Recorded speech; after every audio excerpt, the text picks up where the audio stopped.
Hi, everyone. Good afternoon. If it's afternoon your time when you're watching this, I am here with Jim D'Amico, the president, CEO, and owner of Century 21 Northeast, one of the largest Century 21 offices in the entire country, and a legend in the industry. So, really excited to talk to you, Jim. Thank you for being here. Thank you for having me. So let's start with the story, the origins of C21NE. What brought you into this industry and what keeps you here? Well, I mean, I started in the industry in the late 80s. My dad was a property owner, and I basically just started by renting some of his vacant apartments. I had a feel, and I grew up managing properties with him, helping him, painting, fixing hot water tanks, things like that. I learned early in the business, but I didn't really like it. So when I was in college in the summer times, I would come into the office, and I ended up starting to rent apartments, and I started renting his, and then other landlords started calling. So I started renting all these apartments in the city of Chelsea. And then when I got out of college, the job market was poor. So I had my license. I figured I might as well use it. And so my dad and his partner said, go to Century 21. They have the best training. So I started at a local Century 21. And then after about a year, I ended up going back to his company and doing some work with the properties and buying houses. And then the franchise Century 21 was up for sale in Chelsea. So I was 24, and I just said, I want to do it. And I'd always been entrepreneurial, and I was always I was always really good at sales and kind of self-employed through college, selling um, for an apparel company. So I had some background in sales and business. So I said, yeah, let's try it out. And so I just rode this roller coaster all the way to now. And we started out as Century 21 D'Amico and Associates. And then in 1996, the big push in the industry from a franchise perspective was mergers and acquisitions. And this was brand new at the time, how you could grow your business by buying other real estate companies. Mhm. So, I was a risk taker, and I wanted to do it. And I just started acquiring real estate companies. Um, I mean, I've had years where I've acquired 19 companies, Wow. and we've had years that we've done zero. And I think that's a lot of that has to do with how much your staff can handle. And we as a team, have to go in and handle all those agents. But I also think it's like, what's your appetite? Like this year, our appetite has been a little less. 2 years ago, our appetite was big. And, we try to make honest, handshake type deals. And, we do the best that we can do to keep all the agents on staff, which we've done a pretty good job of. We have a pretty good retention rate, and we do a lot of recruiting. And so, yeah, so it just kind of was a natural fit for me. And about 2 or 3 years ago, we became Century 21 Northeast 2 years ago. And that was after years and years of trying to get a name change, because we were D'Amico and Associates, then we became North Shore, then we acquired a big company called Citywide, and we had all these names. And North Shore in Massachusetts doesn't play well on the South Shore or Cape Cod, and we have offices all throughout Cape Cod, Western Mass, so in Maine. So we just couldn't find that right name. And after years of trying to get the CEO to give us a regionalized name, because they don't like to do that with franchise rules, we just hit the right CEO at the right time, and we became Northeast. And it's been history from there. That's awesome. I love that. I feel like at that point you probably were such a force to be reckoned with anyway, that there was nothing else that you could say except for yes. You, Right? you like to think so, but they have their rules. And but we have a great reputation, great not reputation, but great reputation we have a great relationship with the brand Century 21. Mhm. I've been with Century 21 since 1992. So I'm going, I mean, we're talking, it'll be 30 years in a couple of years. So I've always been with the brand. So the CEO that we have at Century 21 today, he started with Century 21 a few years after I did. And so I've known him his whole career with C21, Mike Meadler. Um, I've always had good relationship with the brand. I really like the brand. I think it's a great brand. It's very well known. It's the most trusted brand in real estate. It goes along with our culture. So it's just it's been a good marriage with those guys. Yeah. That's awesome. I'm glad you mentioned Mike because I got the pleasure to speak with him at a T3 summit back when in-person events were actually happening. Right. And He's a he, good guy. yeah, he's a great guy, really family oriented, Down to really. earth, family oriented. I'll tell you a funny little story. I was trying to do an acquisition and it wasn't going well. And I called him one night and I was talking to him on the phone and I could hear the baby in the background as my daughter was screaming. And I said, "What are you doing right now?" He says, "I'm changing diapers." And I was changing a diaper at the same exact time. I said, "Well, at least we know that we're, cut from the same cloth." He's a good guy. His wife is great. He's got a great family. That's awesome. I can definitely relate. My youngest is, I only have two, but he's 7 months old, and my Oh, oldest finally just decided to give up diapers. So I'm like, yes, that's good. one down, one to go. I just got my, I've got nobody in diapers now, which is great. Yes. So the next one to be in diapers will be me. Well, not for a while though. Not for a long time, hopefully. Yeah. Cool. And I mean, I love, so talking about the Century 21 brand, delivering extraordinary experiences is kind of a part of the brand and, what the last couple of years have really been about. And I'd love to hear, from you, your agents, you've talked about how your job is to be there for your agents kind of all the time. So what does an extraordinary experience look like for your agents and then for their customers and your buyers and It's sellers? funny, right? So what is an extraordinary experience, right? So today, an extraordinary an extraordinary experience is calling somebody and then picking up, right? So I mean, it really is that simple. When clients or agents or um, even competitors, when they call, I pick up the phone. If I don't pick it up, it's only because I'm probably talking to somebody else that needs something. But I always pick up my phone. I always try to answer every email. Um, give solid advice. If you don't know the answer, find out what the answer is before you make something up, right? Don't make things up. That's kind of one of the things that I'm really um, adamant about with my staff is don't ever make anything up. Just find the right answer and give the right answer, even if it's like I got to call you back. But the extraordinary experience is really just responsiveness. And like this morning, I got into the office. I got in, fairly early today. I usually start my day early, but today I actually got to the office um, before 7, which is early for me because my office is about an hour away from my house. But I wanted to get going today.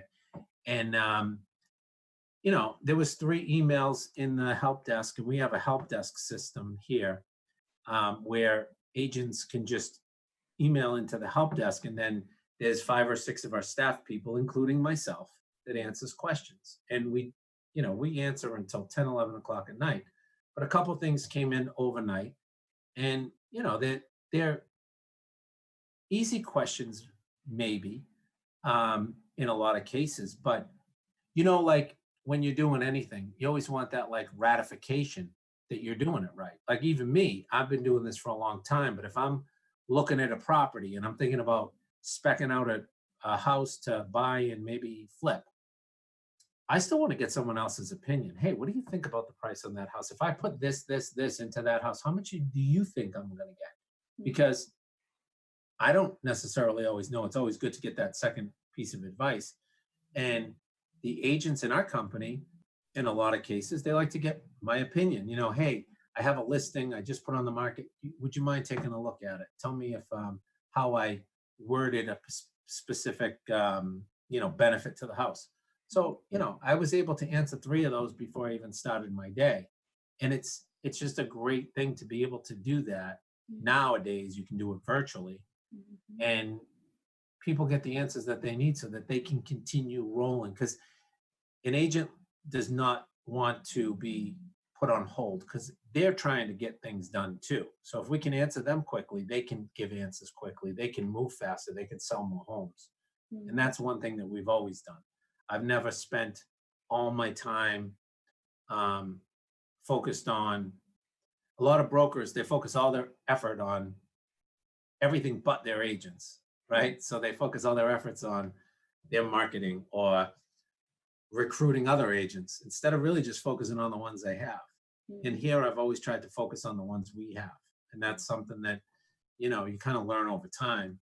Um, but yeah, I think that that's the number one pillar of extraordinary experience is responsiveness and responding quickly. Mhm. Yeah, and I love the idea of, I mean, the help desk and happy agents equals happy customers. And I mean, especially now, we're in the COVID era, Yeah. a lot has changed. And so it seems like you had a lot of that foundation, even before the coronavirus. I'm curious, how has your business changed, or has it not really changed since things Our have? business, to be honest with you, has in my opinion gotten better. I think that we have become a lot closer as an organization. I think that we really um, there's nothing like a pandemic to bring people together, right? Or at least you get to see who truly is, focused and committed to the company and to the industry and to their career. Um, it was interesting because last year was a transition year for us. We had done a lot of acquisitions, we had a lot of growth, and we did a huge major software change on our accounting system in November. And we also had a lot of changes in personnel on the staffing side. And it was a really we thought that this year was going to be um, a year for us to like kind of start almost like re image, like kind of rebirth ourselves into what we're going to be going forward. Because we've experienced tremendously successful years and growth and ranking and market share and GCI, gross closed income. So we've seen huge increases every year. We just got named. I was named game changer by Real Trends last year for one of the top growth percentages over a Congratulations. 5 year span. So I mean, you could do all that and it's always fun doing that, but what are you going to do when you get to the next level? And that's where we were. So we started, well, we got to do this different. We got to do this better. Who has better ideas on how we do this? And we started to like really pull apart and peel back the layers of the onion, so to speak. And we were just starting that process back in January. And then this happened in March. And it was like, okay, well, now I can actually just focus all my effort on all the stuff that I really wanted to focus my effort on, anyways, because I wanted to focus it on my agents and I wanted to focus it on my staff and my company. And we were able to do that. And we immediately started doing Zoom meetings twice a week, Tuesdays and Thursdays at 10 a.m. And I host those meetings. And we've had meetings of up to 250 agents. And it, as impersonal as people think video conferencing can be, it was it was a game changer for us. We became closer as a group. I became closer with the agents individually. And we do our huddle now every Thursday at 10 a.m. And we just did one this morning. We had, I don't know, 65 agents. And we're busy. Everybody's selling and home inspections and everything else, but people are still tuning in. And it's been a great forum for us. And, now that even a lot of us are back in the office and everything like that, it's something that we want to continue to do. We want to do that weekly huddle. That's a great platform for us to keep our message top of mind with the agents Mhm. And it doesn't matter if they're in Belchertown, Mass, or Bridgeton, Maine, or Falmouth, Mass, or Cranston, Rhode Island, all corners of our company can be represented. And it's like we just became um, brokers in Connecticut. So now we have like 6 brokers in Connecticut, and we started doing deals out in Connecticut. Today was our first day to announce that, and that was great for everyone to hear. So it's been great. I mean, it's obviously challenging because it's different. So people don't like change. I happen to love change. Um, but it has been a little bit different, and there's been some tough moments, like the recently the Black Lives Matter movement, and we um, had a Zoom meeting platform with all of our agents. We probably have the most diverse company in the country, I would think, of just all different um, nationalities and race and everything. And we had such a great meeting that day, and everyone had time to talk. And we have police officers that are realtors. Um, we have a big Latino population. We have Brazilian agents. We have Russian agents, and Black agents, Asian agents, like white agents, you name it, we have it. And so it was such an awesome, moving Zoom meeting that everybody was so um, into, and everybody got to speak, and it was like really powerful. So we've overcome a lot of stuff this year, and I think all of us have, as a country and as people. And we just keep you never realize how many lives you touch until you are placed in those situations. And our people and our customers and our clients and our vendors and our partners, I mean, it's been interesting, and I think fulfilling year in a lot of ways. Um, but that doesn't change the fact that the inventory is really low, and people overall are pretty angry. And there's a lot of unknowns with people's jobs and people's businesses. And so, we're trying to help as many people as we can, as fast as we can. And that you take on a lot of stress. Yeah. Well, I mean, that's so inspiring, even just listening to the story of the Zoom call. I feel like knowing, a little bit about your past, even though, I know there's a ton more I don't know, you've always given back. Also, Century 21 North Shore, I mean, the foundation, the local support that you've had. And I feel like that mixed with, I love the story you told originally about all the jobs that you did that weren't, you didn't really want to do before you got into real Yeah. estate, but it was just working. And so I guess, it seems like this vision of supporting the community, supporting your agents, like you just see that as part of your work that you're that you're doing and part of Yeah. the I for you. mean, I'm it's this is a busy job, right? I wake up every day, and I've got like 8 million things to do, and I still feel like I'm retired. Like, people say, when are you going to retire? And I'm like, well, what am I like, this is to me, this is just what I do. This is my life. Like, I don't look at it like work. It doesn't feel like work, you know? It Yeah. feels like I'm doing what I like to do. And I have 5 kids. So I have one of my sons works with me. One of my daughters works at Oracle. I have 3 school age kids. And so I don't know, it's kind of like what we do, and it's just like part of life. My brother owns New Fed Mortgage, which is one of the largest mortgage companies in Massachusetts and regionally.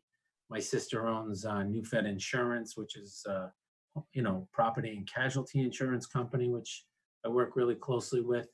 And we got into property management business a couple of years ago. We acquired a company called Andalusian Property Management, and since then we have 2 more companies in property management that we'll be closing on this month. So I mean, there's lots of stuff to do always. We buy houses and fix them up. We run 400 apartment units right now that we, as a family, we own. And so it's never a dull moment, right? I mean, anyone that, I don't know, I feel like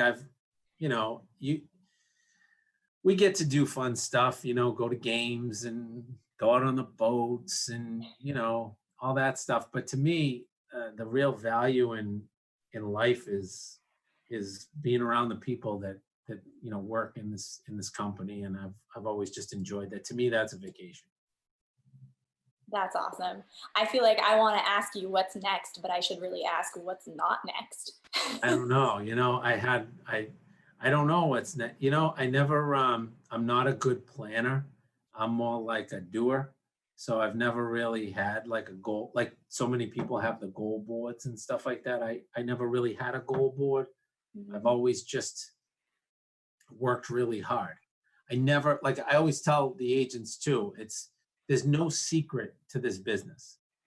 He or she who works the hardest and puts in the most hours makes the most. There's no other secret than that. If you want to sacrifice all your time and effort into this business, you will make the most money. Mm. If you want to sacrifice a little bit of time, you will make a little bit of money, or maybe none at all.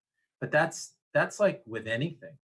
The harder you work, the more you will achieve. And it's not nobody's. I mean, we're in real estate. This isn't brain surgery. We didn't come out of, we weren't placed in different spots in this business based on how our IQ. It's all how hard you work. It's your hustle. And so, that's just the ones who are doing best in the business are the ones that hustle the most and really work hard. And, when you work really hard, you usually will see fruits of your labor. And you also have to put up with working hard for nothing. There's a lot of working hard for nothing in this business. I'll spend 5 days on something and say, why did I waste 5 days on that? But something good always comes out of every bit of effort you put into anything. Mhm. Well, and it's interesting. I've listened to a lot of people before say, you just have to trust your gut and your instinct and just put the work in, and the numbers will come, right? Like you can't track activity obsessively. You can't, don't focus on that. Just do what you know you have to do and trust that the results will come. And as someone who's a total data nerd, that's hard for me. I'm like, no, you got to be tracking the numbers. Right. So I am curious. I mean, are there things that you're tracking regularly that are like success metrics? Are you, watching your competitors share every day, looking at ROI, or are you just like put in the time and it'll come? So I never look at my competitors' stats. I don't care. I grew up with a very intense dad. And so, like, when I was new in the business and he would drive by another agency's signs, he would like be like, why did they get that listing and you didn't? It drove me so crazy to the point that I'll never look at what anyone else is doing. I have a kind of a mindset here that I tell the agents, keep your head down. Stop looking at everybody else. I tell my kids the same thing. I don't care what he does. I don't care what his parents let him do. This is what you're going to do. And keep your head down. Stay focused on what you have in front of you, and everything will work out great. If you spend all your time worrying about what he's doing, what she's doing, and oh, I get the email, oh, so and so's opening an office in this town. Yeah, good, more the merrier. Like it doesn't matter, because if you're focused on what you need to do to be successful, there's plenty of business for everybody. And if there's not, right? If there's not enough business for everybody, don't be the person that isn't going to get it. Mhm. That's right. Because there's always going to be two or three of everything. That's why there's McDonald's and Burger King and Wendy's. If there Mhm. wasn't enough business for all three, there'd just be McDonald's. But there's enough for all three. So you just have to, focus on what your skill set is and what your niche is, and Mhm. stick with it. Stick with that culture that you have. And it's but data. What do I track? I track your data, Union Street. So I track my website data like a hawk. I track um, my lead flow in the company. I track. I'm usually on top of that, and I look at my profit and loss once a week, because I need to track my expenses. Mhm. But I'm not a big, you know, I do like believe in trust your gut. Um, Mhm. from a recruiting perspective, when we bring in agents, I know a lot of companies track, well, we brought in 42 agents this month and we lost 17. I don't know. I just recruit and I try and save people from leaving. And if the numbers work out in my favor or they don't, isn't going to matter if I track them or not. Mhm. Right. So either I do a good job or I don't. But whether I track it or not, it really comes down to, are you giving that extraordinary experience, right? And so that goes for agents or clients or whatever. If we lose a listing, it's because we weren't given a good experience. It's not a data. It's not a data. It's a it's a person to person experience. So, but I do think that there is a lot of value in tracking, and I think that the future of my business and real estate in general is going to be a lot of data tracking. I Mhm. I I totally firmly believe that. If you Mhm. look at what Zillow's doing and some of these other tech companies, it's all data. Mhm. So I probably wouldn't have believed it 15 years ago that that was what customers were going to be, but they really are. They're data now. And so once we get them, we want to treat them right so that we get more of that data. Yeah, absolutely. Well, and I'm glad you mentioned technology because you have your work ethic. I mean, clearly the hardest or one of the hardest workers. You have that experience, you have your instinct, and you've also made some pretty big bets on technology. You were an early adopter of some systems that other people weren't really using. Yeah, Dot Loop. We were one of the first companies in in our area here to get Dot Loop, and that was, oh my goodness, probably, I don't know, maybe 8 years ago now, 9 years ago. Like that was before anyone had Dot Loop, and we jumped on it, and we've we've been with them ever since. I sit on their advisory board now, and um, I'm a big proponent of Dot Loop. I think it's a fabulous system. Anything e-sign nowadays is probably good. Mhm. I just I've stayed with Dot Loop. My agents like it, and we like using it. But yeah, going into that, Union Street. So not to plug you guys, but I will plug you because 3 years ago, when I started paying Zillow for leads. I was paying $50 a lead when I started out on their broker platform. I begged to get in. They didn't. This was a brand new product. I begged them to get in at Zillow, and I was one of the first adopters of the broker platform for Zillow in my market. I was spending an exorbitant amount of money each month, and we were generating leads, and we had a team in place, a Zillow team. And as other brokers came onto the platform, I saw the prices going up. So it went from 50 up to like $225 a lead in certain areas. And I had met with Anna years before, and we didn't connect. And I was trying to get away with just using Century 21's franchise website as my platform. I thought that would be good enough because they had a great website. And it's so funny because you go out to meet with somebody and they'd say, I looked at your website. It sucks. And I'd be like, no, no, check out c21.com. That's a website. But our website was lousy. And now we have probably, I think, one of the best websites of anyone in the area. And we actually have our lead cost down to like $19 a lead Mhm. with you. And that took 3 years, which isn't a long period of time. Our website was generating on 0 keywords, and now it's somewhere around 1,700. And that was a big move for me because I'm not very patient. I like instant results. Yep. Um, I trusted Anna and Ted, and I believed in the product. And whatever I didn't, whatever wasn't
no, Always we the can opposite. build. I always do. I march to the beat of my own drum. It's another thing. Wherever everyone else goes, I go the other way. I don't like to be where everyone else is. So when we got on Zillow, I loved it because we were like an early adopter. It was great. But as soon as everybody got on, I had to go somewhere else. It's like I don't like crowds in general. Even I'm not, before COVID. even before COVID, I'm not a crowd person. I don't like crowds. I'm almost as social as I seem. I'm almost introverted when it comes to crowds. I don't like crowds. So everybody was trying, like when I started in the business, everybody was focused on one part of the city in Chelsea. Everybody wanted to be in Admiral's Hill. It was a big high-end condo complex back then. And there was so many people trying to get the business up there that I just decided, you know what? Let's not go after any of that business. Let's focus on multifamilies. Nobody wants the multis. Nobody wanted them. No realtors wanted them. I would have.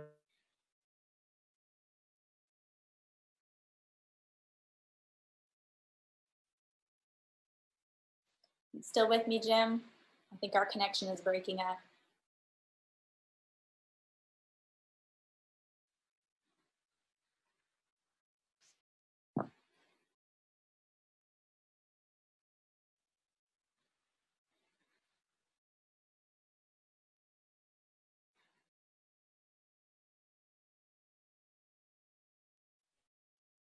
Can you hear me, Jim?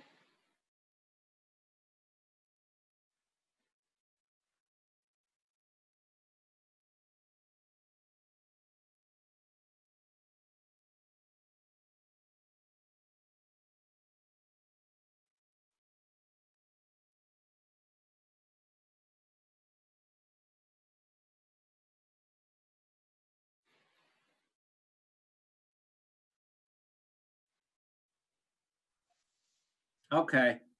Hey, can you hear me now? Yeah, I think my computer just went out. Oh no. This is Crazy. why. Anyway, so what was I saying? I was talking about the Chelsea and Admiral's Hill. yeah, so I started focusing on the multifamilies, and I would have other brokerages calling me to give me multifamilies because nobody wanted them. And that's where I made my money, and that's why I liked being in that. You know, I don't know. I feel like if there's going to be a lot of, like, there's always a lot of competition, like in downtown Boston and the high end, Wellesley and things like that. It's always like more competition. I've always stuck to, I like the suburbs and the urban areas. So I like the Worcesters and, you know, Chelsea and Leominster and Springfield area, stuff like that. I like that, but I also like Danvers and, you know, Quincy and Raynham and West Bridgewater, like stuff like that too. So kind of keeps us, I love having the differences in the territories because some areas pick up when other areas are dead and vice versa. So it's kind of cool. Florida would be a nice place to have some real estate offices, I think. Yeah, well, I mean, maybe Century 21 Northeast will be like Century 21 Global next. I know. Well, maybe. We'll see. Well, Jim, this has been absolutely wonderful talking to you. I have just a couple more questions and then I'll let you go. I'm sure you're busy. So I'm curious, you know, you've talked a little bit about your philosophy. If you were advising your 23-year-old self, maybe right before you bought your first business today, what advice would you give yourself? So I probably would have, okay, so first of all, infrastructure is key. I wasn't big into infrastructure back then, like systems, softwares, personnel, strategic planning, that type of thing. And I do think that there's a tremendous amount of value in that. I'm not a huge fan of somebody with a big written out business plan that has no ambition. But like, if you're going to have all that ambition, you need a little bit more of a structure in place. And so when the market receded, you know, we went into that recession in the early 2000s, I think. There were some things that I felt I wish I knew then, because if, you know, we hit this coronavirus thing and we were like, no problem, because we had systems in place. We had the right people in place. So like your accounting software, your relationships with your vendors is key, because your landlords, another thing, coronavirus, I phoned every single landlord personally. I talked to every single one of them, and we were able to work out every one of our leases, one way or the other, so that we could, maintain during the downtime. Things like that. Good relationships are important with your vendors. We try to stick with we've got a lot of the same vendors that we've had now for about over 10 years. Software, whether it's Lone Wolf or Account Tech, we're with Account Tech now. We used to be with Lone Wolf, both great companies. Having that structure in place for transaction management is key. Loop, things like that. Having a steady flow of recruits and having a system in place for that is important, because one thing that you'll tell I could tell any broker owner that recruiting heals all wounds, because it does. So the more you recruit and the more successful you are at recruiting, a lot of your other problems go away if you keep recruiting. So that's another thing. But yeah, those are the advices that I would give. And don't expect to eat dinner at 5 o'clock or 6 o'clock, or don't count on any times, because it's like anything. I remember getting a call from a friend of mine that said, I want to sell my dad's house. And I think I was walking my dog. And I said, well, when are you thinking? And he says, are you around right now? Dog's in the car, let's go. And I always had my listing agreements ready to go, because before Loop, I had them all in the car. So, this business is 24/7. You're on call all the time. So you just have to be prepared for that too. And as an owner, don't think it's, there's a lot of other things we do now that have nothing to do with real estate. So if you're going to own a real estate company, pretty much you can say goodbye to being a realtor, because it's impossible to manage both, because owning the business brings in so many different variables than you deal with just being an agent or a team leader. You can focus on sellers, buyers, and your finances, which is a lot. But add in payroll company and errors and omissions insurance and legal, and the list goes on. Licensing, we're licensed in I'm licensed in 5 states. So that's like a full-time job, just trying to make sure you keep up with all the dates and all that stuff. But we represent HUD, we do sales for Redfin and OpCity and all these other companies. You need to have those relationships. And people ask me how the market is. I couldn't tell you. I'm buried, I'm buried in paperwork all day, but I know it's good. Well, I love that. You're buried and you still make time to answer every single call, every email, and to walk the dog. The dog doesn't get ignored. So no. You just might get an extra ride now and then. Yes. That's awesome. Well, again, thank you so much, Jim. If you'll hang on for a minute after we stop. It's been a pleasure. This is Jim D'Amico again, everyone. Broker, owner, president of Century 21 Northeast, one of the most successful Century 21 offices in the country. This is our Future of Real Estate series. I'm Rachel Allard with Union Street Media. And Jim, it's been such a pleasure. Thank you very much, Rachel.